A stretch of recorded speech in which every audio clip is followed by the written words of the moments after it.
اللهم رب هذه الدعوة التامة والصلاة القائمة آت محمدا الوسيلة وبعث مقاما محمودا.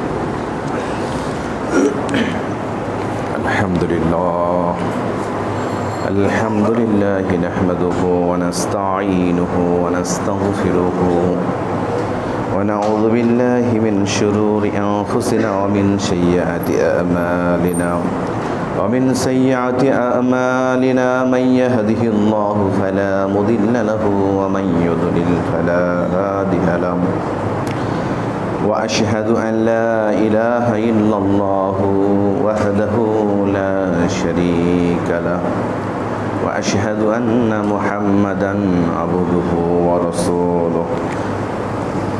أما بعد إن أصدق الحديث كتاب الله وأحسن الهدي هدي محمد صلى الله عليه وسلم وشر الأمور محدثاتها وكل محدثة بدعة وكل بدعة ضلالة وكل ضلالة في النار. قال الله تعالى في القرآن الكريم ولقد بعثنا في كل أمة رسولا أن اعبدوا الله واجتنبوا الطاغوت. وقال رسول الله صلى الله عليه وسلم كل أمة يدخلون الجنة قالوا يا رسول الله إلا من آبى قالوا يا رسول الله من آبى قال من أتاني دخل الجنة ومن عصاني فقد آبى. وقال رسول الله صلى الله عليه وسلم عليكم بسنتي وسنة الخلفاء الراشدين ومهديين. যাবতীয় প্রশংসা সেই মহান রব্বুল ইজ্জাতের জন্য যার অশেষ অনুগ্রহে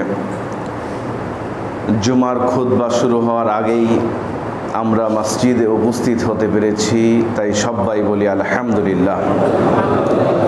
দুরুদ ও শান্তি অবতীর্ণ হোক আমাদের প্রিয় নবী হযরতে মুহাম্মদ রাসূলুল্লাহ সাল্লাল্লাহু আলাইহি ওয়াসাল্লামের উপর, সবাই বলি সাল্লাল্লাহু আলাইহি ওয়াসাল্লাম।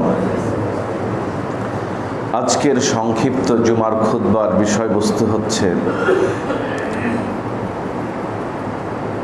সভ্যতার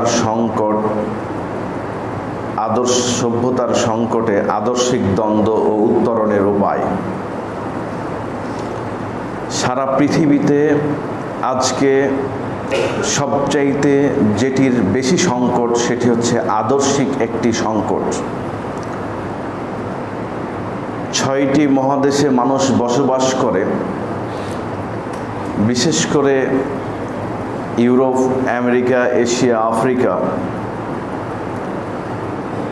অধিকাংশ সকল জায়গায় যে সংকটটি বর্তমানে দানা বেঁধেছে সেটি হচ্ছে আইডিওলজিক্যাল কনফ্লিক্ট, আদর্শিক সংকট। সূরাতুন নাহলের 36 নম্বর আয়াতে আল্লাহ সুবহানাহু ওয়া তাআলা বলেন, ওয়ালাকাদ বাআসনা ফি কুল্লি উম্মাতিন রাসূলান আন ইবুদুল্লাহ ওয়াজতানিবুত তাগুত। আমি প্রত্যেকটা জাতির কাছে আমি কি করেছি, এক একজন করে নবী প্রেরণ করেছি। আনি ইবুদুল্লাহ, যারা আল্লাহর পথে ডাকবে, ওয়াজতানিবুত তাগুত, তাগুতকে বর্জন করবে। তাগুত বর্জিত আল্লাহর পথে আহ্বানের নামই হচ্ছে আল্লাহর পথ।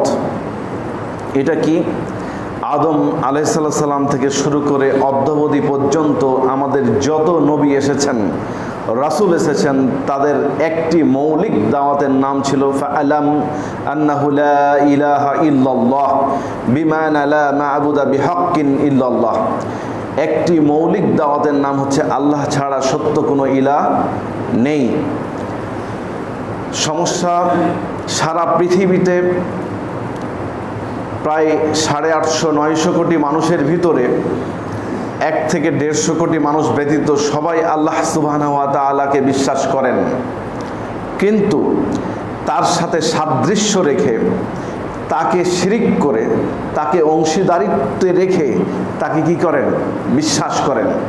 শুধুই মাত্র একটি নাজাতপ্রাপ্ত, মুক্তিপ্রাপ্ত দল, যারা কোনো প্রকার শিরক ছাড়াই আল্লাহ সুবহানাহু ওয়া তাআলাকে কি করেন?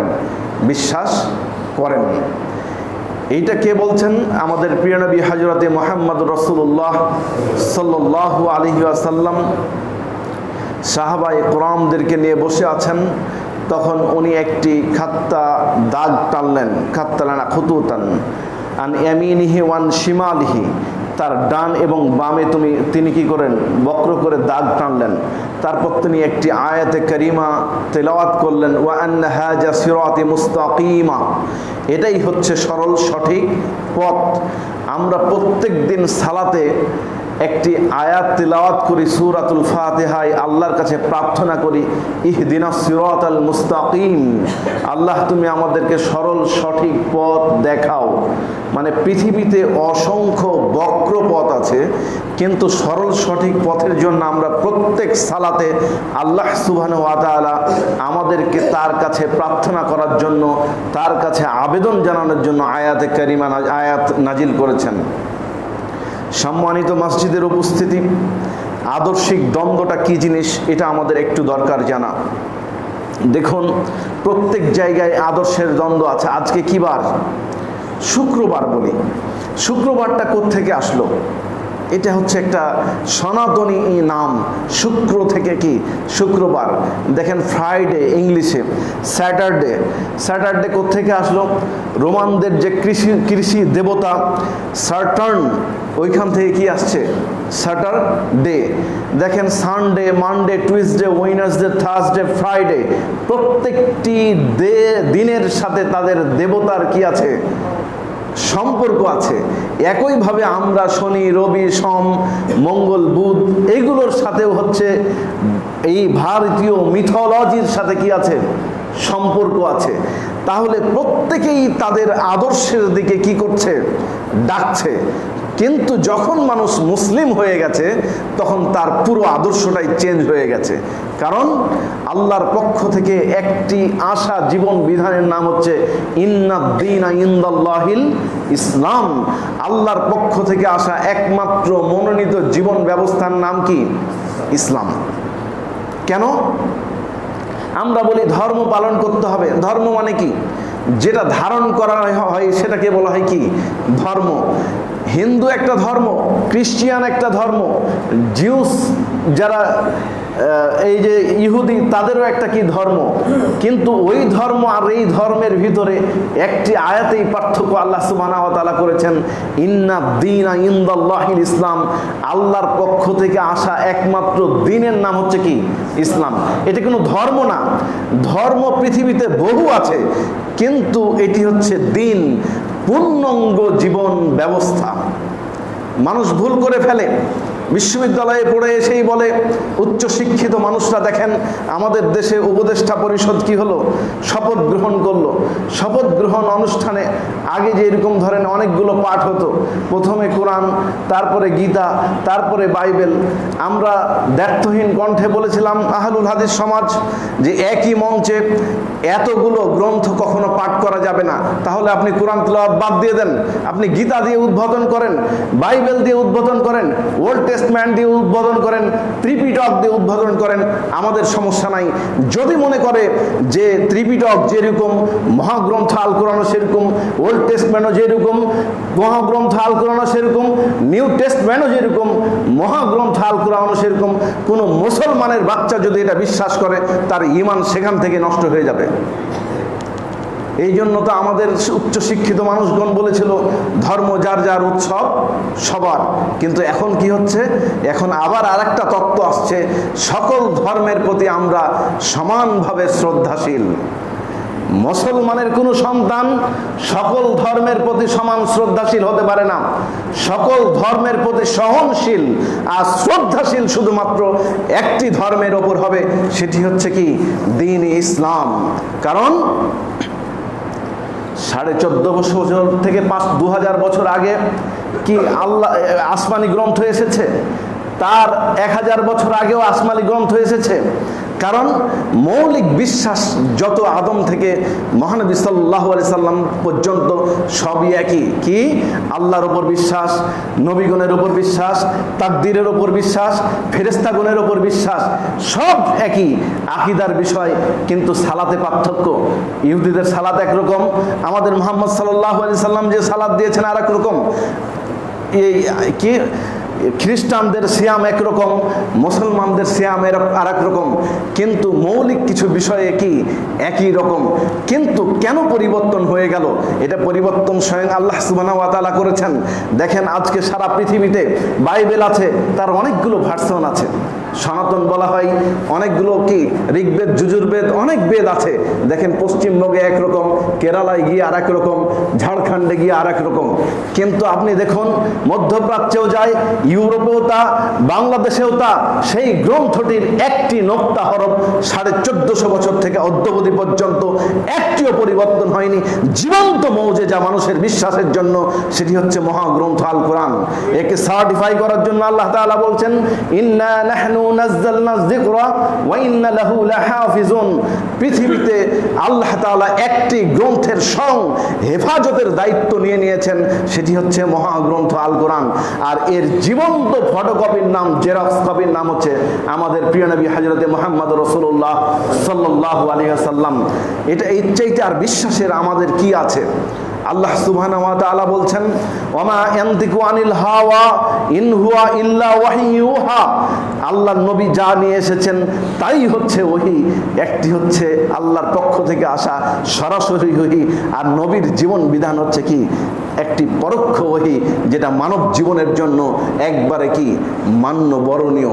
এটাও সার্টিফাই করে সূরাতুল আহজাবের 21 নম্বর আয়াতে আল্লাহ তাআলা বলছেন, লাকাদ কানা লাকুম ফি রাসূলিল্লাহি উসওয়াতুন হাসানা।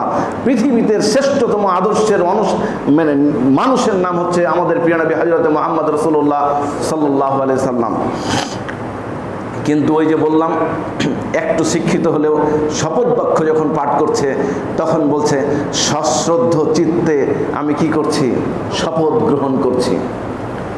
আমেরিকার পার্লামেন্টে বাইবেল হাতে রেখে গডের নামে শপথ হয়, আর 90% মুসলমানের দেশে আল্লাহর নামে শপথ গ্রহণ করতে পারে না, শব্দ চেঞ্জ করে দিয়ে বলে সশ্রদ্ধ চিত্তে কি করছি?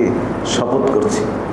কারণ ইসলামিক জ্ঞানের অভাব, সারা দেশে ইসলামিক জ্ঞানের অ্যাবসেন্স করে দিয়ে একটি বস্তুবাদী শিক্ষা প্রবর্তনের মাধ্যমে একটি আদর্শিক সংকটের আবর্তন করা হয়েছে এই বাংলার মাটিতে। সম্মানিত মসজিদের উপস্থিতি, আজকে যে বিষয়ে আলোকপাত করতে চাই সেটি হচ্ছে আদর্শিক সংকট। আদর্শিক সংকট আজকে যুগ যুগ থেকে চলে আসা, কারণ আদর্শিক সংকট দেখা দিবে যদি মানুষ সত্যিকারের আদর্শ গ্রহণ না করে। আপনারা জানেন যে পৃথিবীতে নীল নদের বিশাল বড় সভ্যতা ছিল, অ্যাসোরীয় ছিল, রোমানীয় সভ্যতা, ইউরোপের সবচেয়ে গ্রিক স্পার্টা নগরী রোমের বিশাল সভ্যতা গড়ে উঠেছিল। আপনারা সেই সভ্যতা দেখেছেন। কিন্তু মধ্যযুগীয় বর্বরতা, মুসলিম সমাজের কথা বলা হয়, কিন্তু শ্রেষ্ঠতম বর্বরতা কোথায় ঘটেছে? ইউরোপে, আমেরিকায়, যেখানে অথেন্টিসিটি ছিল না, তাদের কোনো লিগ্যাল ওপিনিয়ন দেওয়ার কোনো ক্ষমতা ছিল না, তখন প্রথম তাদের একটি সভ্যতা গড়ে ওঠে ফ্রেঞ্চ রেভলিউশনের নামে। তিনটা মূলনীতির উপর এই সভ্যতাটাই তারা প্রথম মনে করে যে আমরা আধুনিক যুগে প্রথম সভ্যতা বিক্রি করি। 1789-এ ফ্রেঞ্চ রেভলিউশন হলো, সেই তত্ত্বের ভিত্তিতে ইন্ডাস্ট্রিয়াল রেভলিউশন হলো, সেই তত্ত্বের অপোজিশনে কমিউনিজম, সোশিয়ালিজম সারা পৃথিবীতে তৈরি হলো। আর এই দুইটার চাপাই ইসলামপন্থীরা নিষ্পেষিত আজকে হয়ে গেল। সম্মানিত মসজিদের মুসল্লি, ইউরোপ একদিকে বলছে আমরা উদার গণতান্ত্রিক পৃথিবী চাই, আরেকদিকে হচ্ছে কি পুঁজিবাদী অর্থ ব্যবস্থা দিয়ে রক্ত শোষণ করে আমাদের অর্থবিত্ত তাদের ঘরে নিয়ে নিয়েছে। অপরদিকে এই পুঁজিবাদকে ঠেকানোর জন্য ইউরোপেরই এক জনগোষ্ঠী বলছে কেউ খাবে না, কেউ খাবে না, তা হবে না, তা হবে না, সকল অর্থ রাষ্ট্র ক্ষমতায় দাও, সমাজতন্ত্র প্রবর্তন করো। সমাজতন্ত্র প্রবর্তন করা হয়েছিল, কার্ল মার্কস প্রবর্তন করেছিলেন 1848-এ। Communist manifesto Karl Marx Engels তৈরি করেছিল। কিন্তু সেই তত্ত্ব লেনিন জীবন্তভাবে উপস্থাপিত করার জন্য রুশ বিপ্লব 1917 সালে করেছিল। কিন্তু আপনারা দেখেছেন, যারা মুরব্বী আছেন, 1991 সালে গ্লাসনস্ত্র এবং প্রেস্ত্রেইগা থিওরির মাধ্যমে মিখাইল গর্বাচেভের আমলে খান খান টুকরো টুকরো হয়েছে কাজাকিস্তান, উজবেকিস্তান, তুর্কমেনিস্তানের মতো জায়গায় 70-80 বছর এই মসজিদে আজান দিতে দেয়নি এই সমাজতান্ত্রিক জনগোষ্ঠী। কিন্তু তারা কি সভ্যতা উপস্থাপন করতে চেয়েছিল? সকল মানুষ সমান হবে, কোনো মানুষে কি থাকবে না, ভেদাভেদ থাকবে না। করতে পেরেছে? চাইনাই 1949-এ সমাজতান্ত্রিক বিপ্লব একটি সভ্যতা তৈরি করতে চেয়েছিল, কিন্তু তারাও দ্বৈত অর্থনীতির মাধ্যমে দেউলিয়ত্ব বরণ করেছে মানুষের নৈতিক মূল্যবোধ উপস্থাপন করতে। সারা পৃথিবীতে যখন সমাজতন্ত্র ব্যর্থ, আজকে তথাকথিত সো-কল্ড ক্যাপিটালিস্ট ইকোনমিক সিস্টেম, আধিপত্যবাদীরা আজকে সারা পৃথিবীতে জয় জয়কার অবস্থা। এর বিপরীতে সবচেয়ে শান্তি স্থাপনকারী যে দর্শনটি, যে জীবন বিধানটি, সেটি হচ্ছে বিদায় হজ্জের ভাষণে আল্লাহর নবী ঘোষণা করে দিলেন, আমি কি আজকে সকল জাহিলিয়াতকে পরাজিত করতে পারলাম? তখন সবাই তোমাদেরকে দ্বীনের বাণী পৌঁছাতে পারলাম? তখন সবাই বলল ক্বালু বালা, হ্যাঁ আপনি পৌঁছাতে পেরেছেন। তখনই আয়াত নাজিল হলো, আল ইয়াউমা আকমালতু লাকুম দীনাকুম ওয়া আতমামতু আলাইকুম নি'মাতি ওয়া রাদিতু লাকুমুল ইসলাম দীনা। তখন থেকে আমাদের ইসলামটা হচ্ছে পরিপূর্ণ জীবন ব্যবস্থা হিসাবে আল্লাহর পক্ষ থেকে আসা একটি আমানত মানব জাতির জন্য হয়ে গেল, আলহামদুলিল্লাহ। কিন্তু দুঃখজনক হলেও সত্য, আজকে বর্তমান সময়ে সবচেয়ে বড় ব্যারিয়ারের নাম হচ্ছে কি? আদর্শিক সংকট। কেউ আমরা ইসলামকে মানি আংশিক, মনে করি যে সালাত আদায় করি, সিয়াম পালন করি, ডানে বামে হাঁটি না, যেদিক মন চাই শুধু নিজের পথেই চলি, এর নামই হচ্ছে কি? ইসলাম। কেউ মনে করেছি আমরা রাজনৈতিকভাবে দেশে যদি ইসলাম প্রতিষ্ঠা করতে পারি তাহলে এটার নামই ইসলাম। কেউ মনে করেছি শুধু দাওয়াত এবং তাবলিগের মাধ্যমে যদি আমরা ধর্ম প্রতিষ্ঠা করতে পারি, ধর্ম দাওয়াত দিতে পারি, এটার নামই ইসলাম। মনে হচ্ছে ইসলাম এমন একটা ধর্ম যার আংশিক নিয়ে নিয়ে নিয়ে নিয়ে নিয়ে এক একটি গোষ্ঠী উপগোষ্ঠীতে পরিণত হয়েছে। পরিপূর্ণ ইসলামের দিকে কেউ হাঁটতে চায় না, কারণ পরিপূর্ণ ইসলামের দিকে হাঁটতে গেলে আল্লাহর নবীর মতো তায়েফে মার খেতে হবে। পরিপূর্ণ ইসলামের পথে হাঁটতে গেলে উহুদের মাঠে আল্লাহর নবীকে যেভাবে কি করেছে, দাঁতে আঘাত এসেছে, তার উপর আঘাত এসেছে, এই আঘাত পেতে হবে। এই কারণে আমরা পরিপূর্ণ ইসলামের পথে হাঁটি না, আমরা কিছু অংশকে মেনেছি। এই জন্য আল্লাহ তাআলা বলছেন, আফাতুমিনুনা বিবাদিল কিতাব, তোমরা কি কিতাবের কিছু অংশ মানবে, ওয়া তাকফুরুনা বিবাদ, কিতাবের কিছু অংশকে অস্বীকার করতে পারবে। এটা সত্যিকারের অর্থে মুসলিম হওয়া সম্ভব নয়। আজকে যখন আমি ব্যক্তি তৌহিদ এখানে আসি, তাওহীদ এখানে আসি, সালাত আদায় করছি, সিয়াম পালন করছি, কিন্তু যখনই আমি চলে যাচ্ছি অর্থনৈতিক অবস্থায়, তখনই আমাকে সুদভিত্তিক অর্থনৈতিক অবস্থায় চলে যেতে হচ্ছে। কেন বলেন? পুরো কাঠামোটাই একটা সুদভিত্তিক অবস্থা। যদি একটা মানুষ বড় বিজনেস করে, যদি সুদভিত্তিক অর্থনৈতিকভাবে না জড়িত হয়, তাকে এমন পরিমাণ ওই যে খাজনা, কর, ভ্যালু অ্যাডেড ট্যাক্স যুক্ত করেছে রাষ্ট্র, মনে হচ্ছে যে ও সুদ না খেয়েছে মানে বড় পাপী। ব্যক্তি আজকে ছোট্ট ছোট্ট জায়গায় সমাজে মাইক্রো ক্রেডিটের নামে, ম্যাক্রো ইকোনমিক্সের নামে প্রত্যেকটি জায়গায় মহাজনী সিস্টেম, আগের যেরকম ব্রিটিশ সময় ছিল জমিদারি প্রথা, আজকেও ছোট্ট ছোট্ট এনজিও তৈরি হয়ে প্রত্যেক প্রান্তিক লেভেলে মানুষকে সুদের সাথে ছয়লাভ করে দেওয়া হয়েছে। কিন্তু যে মানুষ বিশ্বাস করেছে লা ইলাহা ইল্লাল্লাহ বিমা'না লা মা'বুদা বিহাক্কিন ইল্লাল্লাহ, আল্লাহ ছাড়া সত্য কোনো ইলাহ নেই, আমার কোনো রিজিক দাতা নেই, ওয়াল্লাহু খায়রুর রাযিকিন, সেই মানুষ কি করে তার অর্থ উপার্জনের জন্য সুদের সাথে কি যুক্ত হতে পারছে? বিশ্বাস এখানে ঘাটতি আছে। আল্লাহ তাআলা কি বলছেন? ওয়ালা তালবিসুল হাক্কা বিল বাতিল, তোমরা হকের সাথে বাতিলকে কখনো কি করো না, মিশ্রিত করো না। আর জেনে শুনে হককে কখনো কি করো না, গোপন করো না। আমি যে জানি যে সুদ খাওয়া মানে হচ্ছে সর্বনিম্ন পাপ হচ্ছে মায়ের সাথে জেনার সমতুল্য, আস্তাগফিরুল্লাহ, তারপরেও যে আমরা অসংখ্য মানুষ সুদের সাথে সম্পৃক্ত, মানে আমি ইসলামের কিছু অংশ গ্রহণ করেছি আর কিছু অংশকে অস্বীকার করেছি। আল্লাহ ঘোষণা করলেন না হাল্লাল্লাহুল বায়া ওয়া হারামার রিবা, আমি পৃথিবীতে ব্যবসাকে হালাল করে দিয়েছি আর সুদকে চিরতরের জন্য হারাম করে দিয়েছি। তাও যে মানুষ সুদের জন্য একবারে ঝাঁপিয়ে পড়ছে। সুদভিত্তিক অর্থনীতি সমাজকে ধ্বংস করে দিবে, সুদভিত্তিক অর্থনীতি সমাজকে পঙ্গু করে দিবে, সুদভিত্তিক অর্থনীতি মানুষকে অপমৃত্যুর দিকে ঠেলে দিবে, এটাই সত্য। সারা পৃথিবীর মানুষ যদি সুদের সাথে যুক্ত থাকে, সারা পৃথিবীর মানুষের ক্ষতিগ্রস্ত থাকবে, এটা আল্লাহর ঘোষণা। তার প্রমাণ একটু আগে আপনাকে দিলাম। আল্লাহ যে ঘোষণা দিয়েছে তা যে টাটকা সত্য। 1450 বছর আগে যে গ্রন্থ প্রেরণ করেছিল, ওই গ্রন্থ আজ পর্যন্ত একটি নোক্তা, একটি হরফও চেঞ্জ হয়নি। তাহলে আপনার কোন রাষ্ট্রপতি, কোন প্রধানমন্ত্রী, কোন ওয়ার্ল্ড ব্যাংক, কোন ব্রিটেন্স উড কনফারেন্সে 1945-এ যে ম্যান্ডেট দিয়েছে সারা পৃথিবীতে, এটা আমাদের কনসার্ন করার কোনো বিবেচ্য বিষয় না।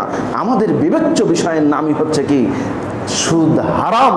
সুদ মানুষকে গরিব করে দেয়, সুদ মানুষকে ছোট করে দেয়, সুদ মানুষকে লজ্জিত করে। অতএব সুদ কোনো মুসলিম ঘরের সন্তান খেতে পারে না। সম্মানিত মসজিদের উপস্থিতি, সভ্যতার সংকট কিভাবে দেখা গেল? এরকম প্রত্যেকটি জায়গায় আমাদেরকে একটি সংকটের ভিতরে ফেলে দেওয়া হয়েছে।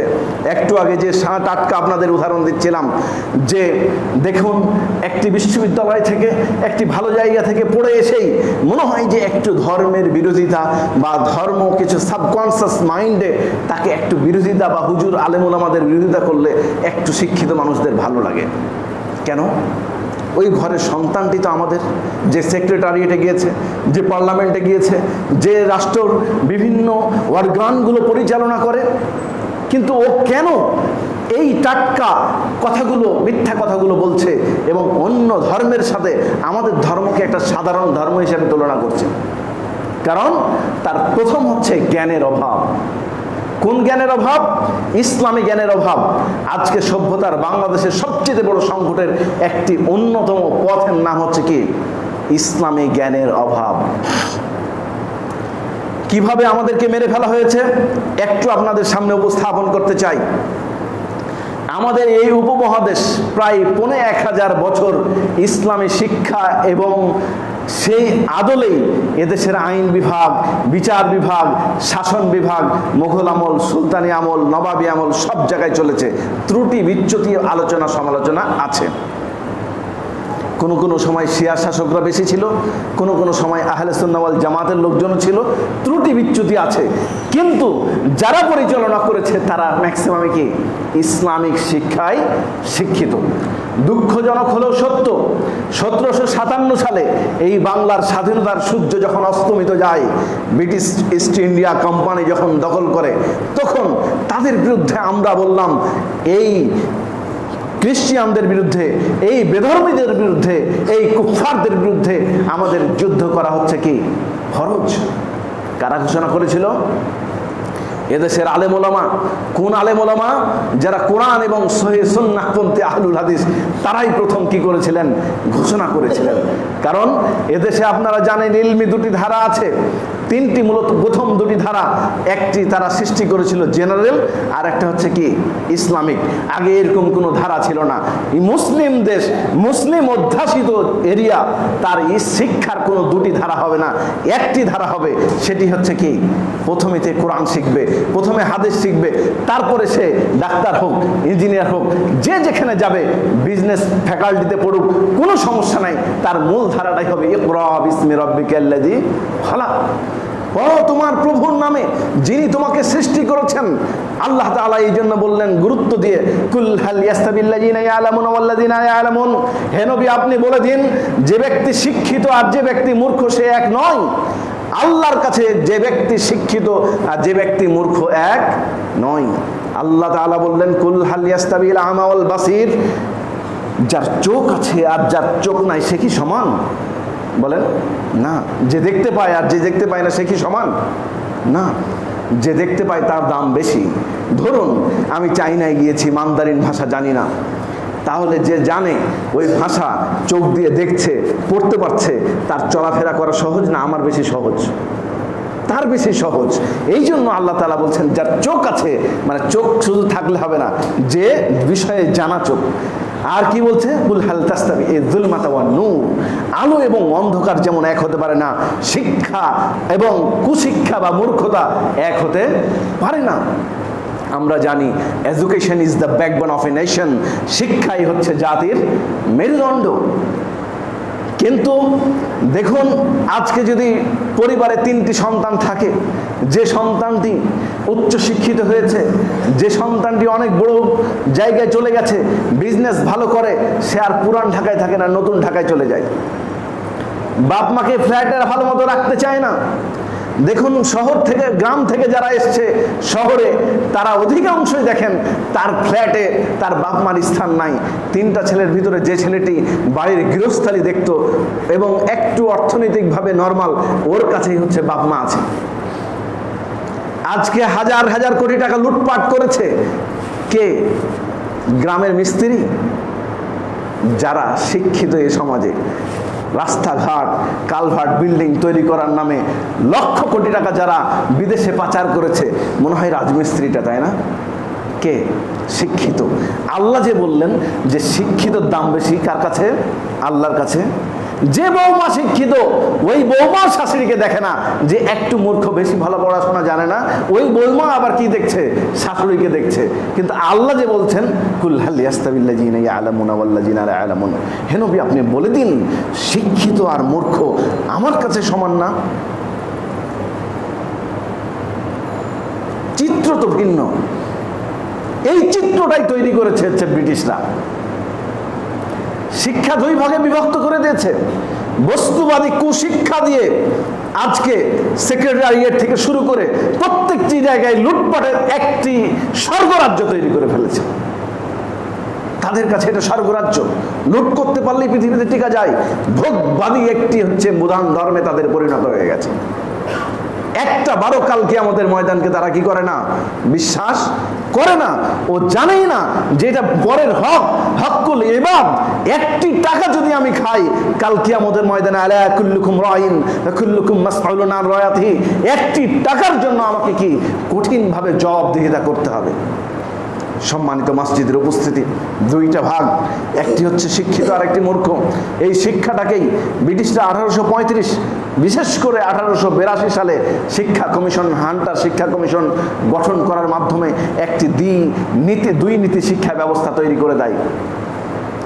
যেমন একটি জেনারেল আর একটি হচ্ছে কি মাদ্রাসা।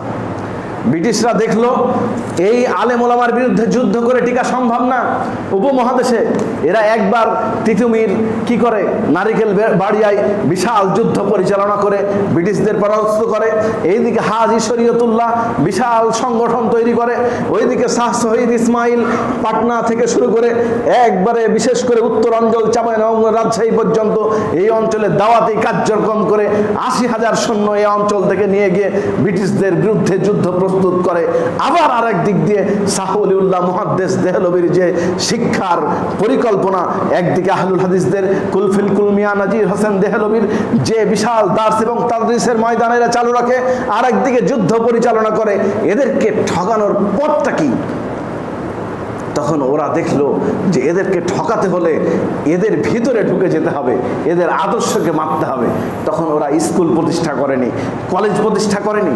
ওরা 1780 সালে প্রথম প্রাতিষ্ঠানিক শিক্ষা প্রতিষ্ঠান তৈরি করেছিল, সেটা হচ্ছে কলকাতা আলিয়া মাদ্রাসা। 25 জন ইহুদি প্রিন্সিপাল দিয়েছিল। শিক্ষা ব্যবস্থাকে এমন ভাবে তৈরি করেছিল, মসজিদের ইমাম মানে ওই ব্যবসা করে খেতে পারবে না, মসজিদের ইমাম আইন বিভাগে যেতে পারবে না, মাদ্রাসার শিক্ষক শাসন বিভাগে যেতে পারবে না। একটি মেরুদণ্ডহীন শিক্ষা ব্যবস্থা তৈরি করে যেই কোরআন হাদিস জানবে সে সামাজিক কোনো কাঠামোতে আসতে পারবে না।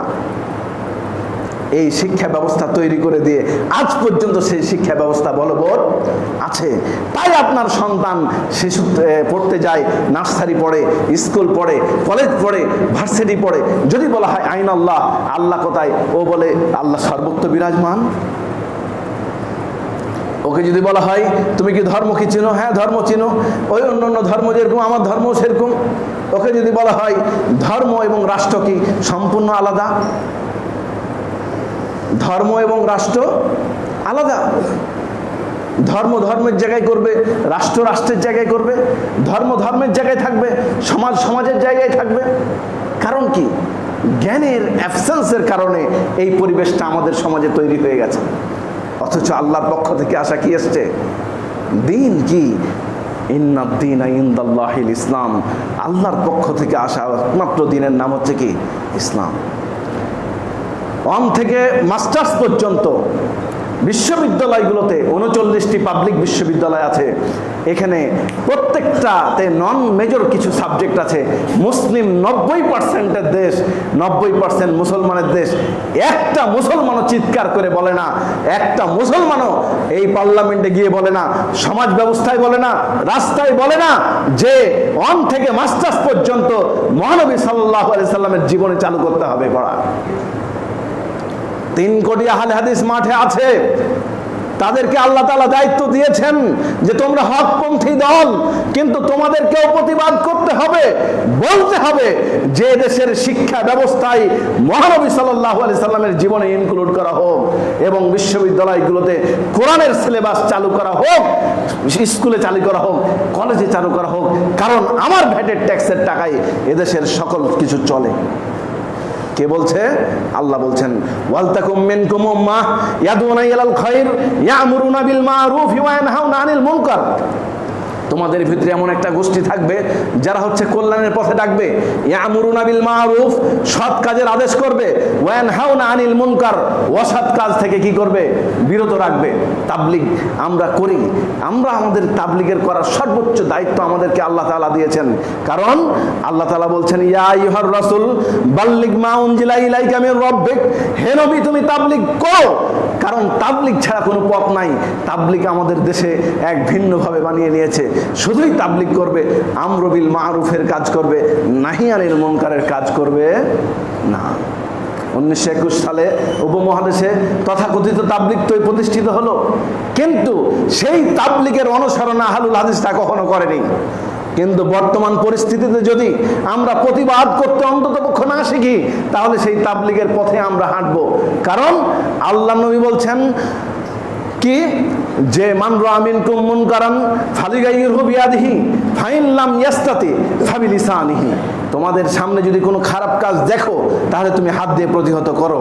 মানে আপনার ছেলে এই যে বংশাল চৌরাস্তায় রাত 10টা পর্যন্ত আড্ডা পিটাচ্ছে, ক্যারাম খেলছে, আপনি এসে বললেন এই ছেলে শোনো, তোমার পড়াশোনা আছে, বাসায় সন্ধ্যার পর ঢুকবে, আমি তোমার পিতা বলছি ফজরের সালাতে তুমি আমার সাথে যাবে, না হলে তোমার খাবার বন্ধ।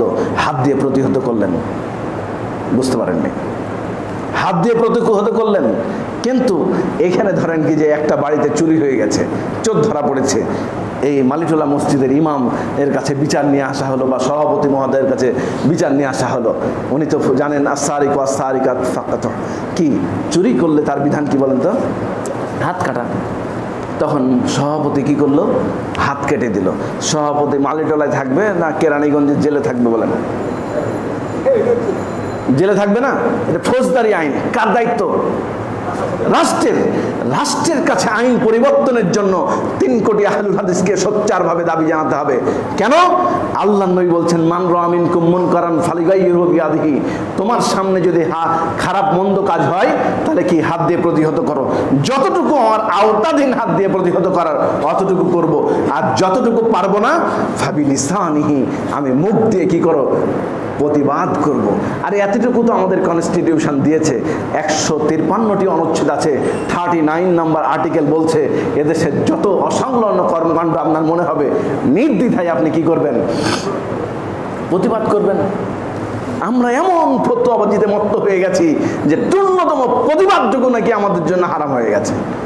আমার আকাবিররা এই উপমহাদেশে জিহাদ আন্দোলন করলো ব্রিটিশদের বিরুদ্ধে, রাজনৈতিক আন্দোলন করলো, সংগ্রাম করলো ইসলাম প্রতিষ্ঠার জন্য। আর আমরা সোচ্চারভাবে দাবি জানাতে পারবো না এদেশের মাটিতে, এদেশের সংসদে, এদেশের সেক্রেটারিয়েটে কোনো প্রকার ইসলাম বিরোধী, অর্থাৎ ইসলাম বিরোধী একটি আইনও কি কথা দেওয়া যাবে না, পাশ হতে দেওয়া যাবে না, না হলে 3 কোটি হাদিস যে কোনো সময় মাঠে নিয়ে যাবে ইনশাআল্লাহ। সোচ্চারভাবে দাবি জানাতে হবে যে এই মাটিতে প্রত্যেকটা জায়গায়, বিশেষ করে শিক্ষা প্রতিষ্ঠানগুলোতে যাতে করে মহানবী সাল্লাল্লাহু আলাইহি সাল্লামের জীবনী পড়ানো হয়, এটির জন্য আমাদেরকে কি করতে হবে? দাবি জানাতে হবে। এটি হচ্ছে কি ঈমানের দাবি। এটি হচ্ছে কিসের দাবি? ঈমানের দাবি। এটি হচ্ছে দাওয়াত। কিন্তু আহলুল হাদিসরা কখনো বিশৃঙ্খলা করে না, কখনো সরাসরি কোনো অস্ত্র উত্তোলন করবে না প্রতিষ্ঠিত কোনো সরকারের কাছে, যতক্ষণ পর্যন্ত সেই সরকার কি করে? সালাত আদায় করতে দেয়, সিয়াম পালন করতে দেয়, যতক্ষণ পর্যন্ত ইবাদত আমল করতে দেয়। আমাদের সঠিক মূলনীতি আছে, এই মূলনীতির ওপর আমাদের চলতে হবে। আর এই মূলনীতি দেওয়াটাই হচ্ছে কার? আল্লাহর নবী হযরত মুহাম্মদ রাসূলুল্লাহ সাল্লাল্লাহু আলাইহি সাল্লাম বলছেন আমার উম্মতে মুহাম্মাদি হবে কত? 73 দলে। 72 দল কার ছিল? বনি ইসরায়েলের। মান আলাইহি ওয়া সাহাবী, আমি এবং আমার উম্মত যে পথে আছে এটাই হচ্ছে আমার কি পথ। তাহলে মূল জায়গাটা আমাদের কোথায়? আল্লাহর নবী এবং আল্লাহর নবীর সাহাবায়ে কেরাম যে পথে চলেছেন সেই পথটাই হচ্ছে আমাদের আদর্শের মূল পথ। আল্লাহ নবী বলছেন খায়রুন নাসি কওলি সুম্মাল্লাযিনা ইয়ালুনাহুম সুম্মাল্লাযিনা ইয়ালুনাহুম, মনে রেখো পৃথিবীতে শ্রেষ্ঠতম যুগের নাম হচ্ছে আমি মুহাম্মদ সাল্লাল্লাহু আলাইহি সাল্লামের যুগ। আল্লাহর নবী বাইতুল মালের মাল বন্টন করছেন, এমন সময় আল্লাহর নবীকে এসে বলছেন একজন ব্যক্তি, ইদল ইয়া রাসূলুল্লাহ, আল্লাহর নবী আপনি ন্যায় প্রতিষ্ঠা করুন। আল্লাহর নবী বলছে এই যাও তাকে হত্যা করে আসো। কি বলল? ন্যায় প্রতিষ্ঠা করেন। কে কে বলছে? নবী মুহাম্মদ সাল্লাল্লাহু আলাইহি সাল্লামকে। তখন আল্লাহ নবী বলছেন তাকে হত্যা করে এসো। দেখলো সাহাবারা লোকটি কি করছে? সালাত আদায় করছে। হত্যা করতে পারেনি, এসে নবীকে বলছেন সালাত আদায় করছে। আল্লাহ নবী বিচার করেছেন, বিচার মানেনি মুসলমান, ইহুদির পক্ষে বিচার গেছে। তখন উমর রাদিয়াল্লাহু তাআলা আনহুকে বলছে আমার বিচার পছন্দ হয়নি, আমার পক্ষে বিচার হয়নি, আমি হচ্ছে মুসলমান, ইহুদির পক্ষে নবী বিচার করেছেন। উমর রাদিয়াল্লাহু আনহু তরবারি বের করে নিয়ে এসে গর্দান ফেলে দিয়েছেন, বলছেন কি বলো তুমি নবী মুহাম্মদ সাল্লাল্লাহু আলাইহি সাল্লামের বিচার মানো না, পৃথিবীতে তোমাকে বেঁচে থাকার কোনো অধিকার নাই। ওয়ামান লাম ইয়াহকুম বিমা আনজালাল্লাহ ফাউলাইকা হুমুল কাফিরুন। যে ব্যক্তি আল্লাহর বিধান অনুযায়ী বিচার কার্য পরিচালনা করে না, সে ব্যক্তি নিশ্চিতভাবে কাফের, এতে কোনো সন্দেহ নেই। কিন্তু আল্লাহ তাআলা এটা বলে থেমে যাননি, আরেকবার বলছেন ওয়ামান লাম ইয়াহকুম বিমা আনজালাল্লাহ ফাউলাইকা হুমুল ফাসিকুন ওয়ামান লাম ইয়াহকুম বিমা আনজালাল্লাহ ফাউলাইকা হুমুল জালিমুন। মানে দেশের আইন এরকম, পরিবেশ এরকম, আল্লাহ আমি পারছি না, বিচার এভাবে করে দিলাম। আল্লাহ বলছে তাও তুমি জালেম, তাও তুমি ফাসেক। কিন্তু আপনি বলবেন এটা আইন ওটাও আইন, মুসলিম ঘরের সন্তান, তাহলে আপনি কাফের হয়ে যাবেন, এতে কোনো সন্দেহ নাই। ইসলাম পালন করি, বস্তুবাদীর দিকে বলি, মনে করি যে আজকে আমাদের সমাজে সবচেয়ে বড় একটা ট্যাবু, সেটা হচ্ছে কি ধর্ম এবং রাষ্ট্র আলাদা। ধর্ম এবং রাষ্ট্র এটা একটা আদর্শিক বড় ধরনের সংকট। এটি হচ্ছে ইউরোপে প্রথম তৈরি হয়েছিল। ইউরোপের মাটিতে যে স্টেটগুলোর গভর্নর হতো, কে নিয়ন্ত্রণ করতো? যিনি পোপ। পোপ নিয়ন্ত্রণ করতো, wheel B the state governor. Pope যাকে সিদ্ধান্ত দিয়ে দিত সেই হতো। তখন পোপরা কি করলো? ধনী ধনী ব্যক্তি যাদের অর্থবিত্ত আছে তাদেরকে কি বানাতো? স্টেটের গভর্নর বানাতো। যেরকম এখন দেখবেন অধিকাংশ এই আমাদের কিছু এই আমাদের মানহাজের মসজিদ ব্যতীত যারাই অর্থবিত্ত আছে, 10 খান লাঠি আছে, বিশাল অবস্থান, কোরআন হাদিসের জ্ঞান থাকুকই বা না থাকুক, আমল থাকুকই না থাকুক, তো সেই হবে মসজিদ কমিটির সভাপতি, সেক্রেটারি, এই মহল্লা টহল্লা, এরকম পরিস্থিতি। এরকম যখন তৈরি করলো, আর যে বেশি পোপকে বেশি কি দেয়, হাদিয়া দিতে পারে, তার পক্ষে কি হয়ে যায়? বেশি বেশি দোয়া আর গো টু হেভেন পাঠায় দেয় কে? পোপ। তখন বস্তুবাদী লোকজন ভাবলো এটা তো ধর্ম হতে পারে না, যে মানুষের সমস্যার সমাধান দিতে পারে না। তখন ম্যাকিয়াভেলি একটি তত্ত্ব থিওরি দ্য প্রিন্সে দিল, এই separation between church and state. যেই পোপ সামাজিক সমস্যার সমাধান করতে পারে না, সেটা সত্যিকারের অর্থে ধর্ম হতে পারে না। এটি যদি ধর্ম হয়, সেটি হচ্ছে পোপ এবং কি গডের বিষয়, এটি সামাজিক কোনো বিষয় নয়। যেরকম দেখবেন বহু মাঝহাবি আলেম যদি 1000 টাকা দেন, ওর বাপের নামে দোয়া করবে, 5000 টাকা দিলে 14 গোষ্ঠীর নাম ধরে দোয়া করবে, আর যদি আরেকটু বেশি দেন তাহলে আরো বেশি দোয়া চলতেই থাকবে। সালাত হয়েছে 5 মিনিটে, দোয়া চলছে কি মোনাজাত চলছে 30 মিনিটে, কারণ টাকা বেশি পড়েছে। কিন্তু ধর্ম এটা বিক্রি করা যায় না। ওই যে লাউহে মাহফুজ থেকে এসেছে, কিন্তু ওদের ধর্ম তো বিকৃত। তখন ওরা বলল যে prince should be combined 2 qualities. প্রিন্সের চেহারা হবে 2টা, একটা হচ্ছে ফক্সের মতো কানিং, আর কি লায়নের মতো হচ্ছে দ্রুত, যাতে অপোজিশনকে ঠিক মতো কি করা যায়, দমন করা যায়। ওই থিওরিতে আজ পর্যন্ত ইউরোপ থেকে আমদানি করা থিওরি এখনো চলছে, যে যখন আসে অপোজিশনকে একবারে খুব ভালো মতো কি করে, দমন করে টিকে থাকার চেষ্টা করে। ওই থিওরি, এই separation between church and state, ধর্ম সমাজ, ধর্ম রাষ্ট্র, ধর্ম রাজনীতি আলাদা একটি কুফরি থিওরি। কারণ ইসলাম এমন একটি ধর্ম যেটা দিয়ে রাষ্ট্র, ব্যক্তি, সমাজ, পৃথিবী চলতে পারে, এতে কোনো সন্দেহ নাই। আর যার সহ্য পরিমাণ সন্দেহ থাকবে, তার ঈমান সাথে সাথে চলে যাবে। সম্মানিত মসজিদের উপস্থিতি, আজকের এই খুতবার বিষয়বস্তু হচ্ছে আদর্শিক দ্বন্দ্ব। আদর্শিক দ্বন্দ্ব মিটানোর একমাত্র উপায়ের নাম হচ্ছে আল্লাহর নবী হযরত মুহাম্মদ রাসূলুল্লাহ সাল্লাল্লাহু আলাইহি সাল্লামের আদর্শকে প্রাণপণে গ্রহণ করা। আল্লাহকে আদর্শ কিভাবে গ্রহণ করতে হবে? একটু আগেই বললাম, সুম্মাল্লাযীনা ইয়ালুনহুম সুম্মাল্লাযীনা ইয়ালুনহুম খায়রুন নাসি করনি। আল্লাহর নবীর যুগটাই হচ্ছে শ্রেষ্ঠ যুগ, সাহাবাদের যুগটাই হচ্ছে শ্রেষ্ঠ যুগ, তার পরবর্তী যুগটাই হচ্ছে শ্রেষ্ঠ যুগ।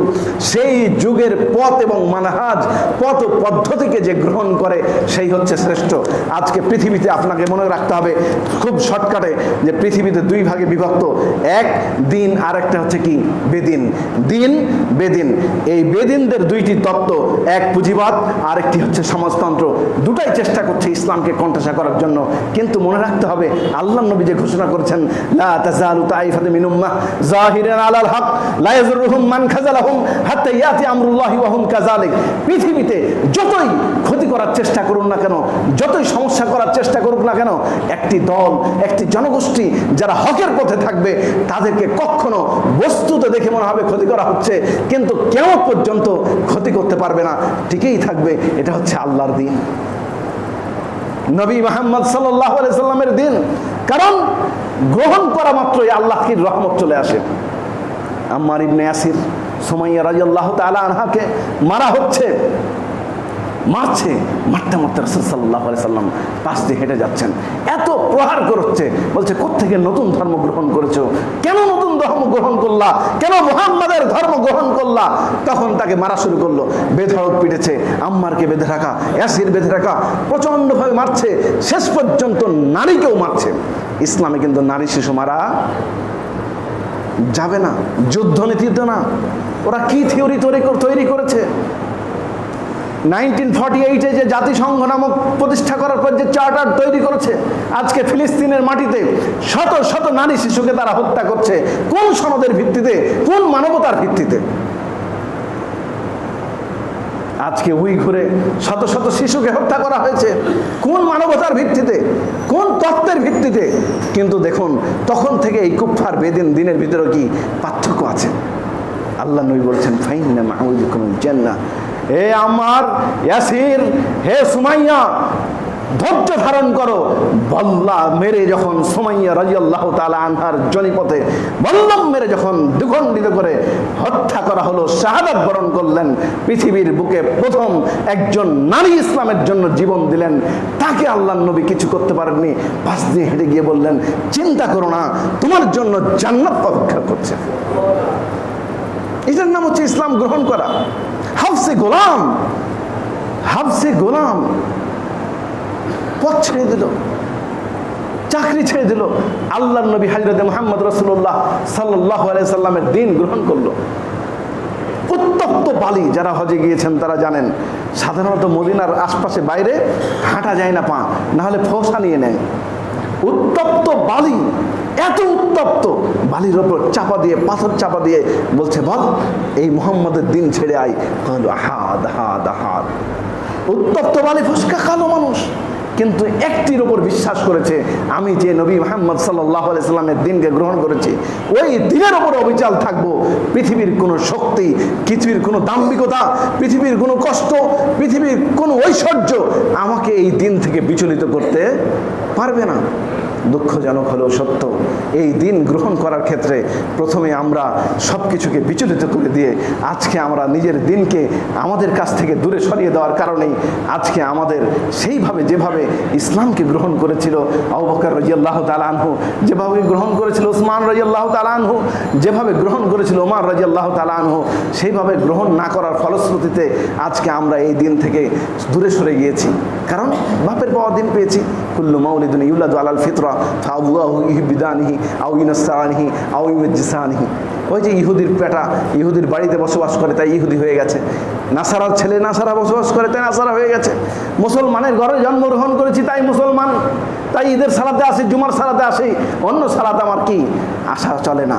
এই যে প্রত্যেকটি জিনিসে আমাদের অবহেলা, এর একটি কারণ হচ্ছে দ্বীনের জ্ঞান না জানা এবং রাসূল সাল্লাল্লাহু আলাইহি সাল্লামকে চূড়ান্ত আদর্শ হিসেবে গ্রহণ করা না করা, কিছু গ্রহণ করা, কিছু অস্বীকার করা। এইখান থেকে যেন আমরা মুক্তি পাই, আল্লাহ যেন তৌফিক দান করেন, সবাই বলে আল্লাহুম্মা আমিন। এই মুক্তি পাওয়ার জন্য আমাদের এই সামগ্রিক আহলুল হাদিসদের আজকে শিক্ষার আন্দোলন, সমাজ সংস্কারের আন্দোলন, প্রত্যেকটি জায়গায় কার্যক্রম পরিচালিত হয়। আল্লাহ যেন আমাদেরকে কবুল করেন, সবাই বলে আল্লাহুম্মা আমিন। সম্মানিত মসজিদের মুসল্লি, আমাদের উদাত্ত আহ্বান, প্রত্যেকেই দ্বীন এর বিশেষ করে কোরআন এবং সহিহ সুন্নাহর জ্ঞান অর্জন করে রাসূলুল্লাহ সাল্লাল্লাহু আলাইহি সাল্লামের আদর্শকে পঙ্খানুপুঙ্খনে বুঝে মানার জন্য আল্লাহ তাআলা তৌফিক দান করেন, সবাই বলে আল্লাহুম্মা আমিন। ইয়া রাব্বুল আলামিন, আমাদের বাসায় বাড়িতে বিভিন্ন যারা অসুস্থ আছেন তাদেরকে তুমি শেফায়ে কামেলা দান করেন, সবাই বলে আল্লাহুম্মা আমিন। আল্লাহ, আমাদের অনেকেরই বাবা মা কি আছে অসুস্থ, তাদেরকে তুমি শেফায়ে কামেলা দান করো, সবাই বলে আল্লাহুম্মা আমিন। বিশেষ করে অনেকেই শায়িত আছেন, রব্বির হামহুমা কামা রব্বায়ানি সগীরা, রব্বির হামহুমা কামা রব্বায়ানি সগীরা। বিশেষ করে আমরা দোয়া করব যারা ঋণগ্রস্ত, আমাদের দেশ, আমাদের এই সমাজ, আল্লাহ যেন সঠিকভাবে পরিচালনা করার তৌফিক দান করেন, সবাই বলে আল্লাহুম্মা আমিন। إن الحمد لله وحده وكفى والسلام على من لا نبي بعد أما بعد فأعوذ بالله من الشيطان الرجيم بسم الله الرحمن الرحيم يا أيها الذين آمنوا إذا نودي للصلاة من يوم الجمعة فاسعوا إلى ذكر الله وذروا البيع ذلكم خير لكم إن كنتم تعلمون فإذا قضيت الصلاة فانتشروا في الأرض وابتغوا من فضل الله واذكروا الله كثيرا لعلكم تفلحون وإذا رأوا تجارة أو لهوا فادعوا إليها وتركوك قائمة قل ما عند الله خير من اللهو ومن التجارة والله خير الرازقين ربنا آتنا في الدنيا حسنة وفي الآخرة حسنة وقنا عذاب النار اللهم اغفر لنا وللمؤمنين والمؤمنات اللهم اغفر لنا وللمؤمنين والمؤمنات والمسلمين والمسلمات اللهم ألف بين قلوبهم وأصلح ذات بينهم وانصرهم على عدوك وعدوهم اللهم انجر المسلمين والمسلمات اللهم انجر المسلمين والمسلمات اللهم اسدد واليهود والنصارى ومن معه اللهم كالب بين كلماتهم وزلزل أقدامهم وأنزل بهم بعثك الذي لا تردهم عن القوم المجرمين وآخر دعوانا أن الحمد لله رب العالمين أقيموا الصلاة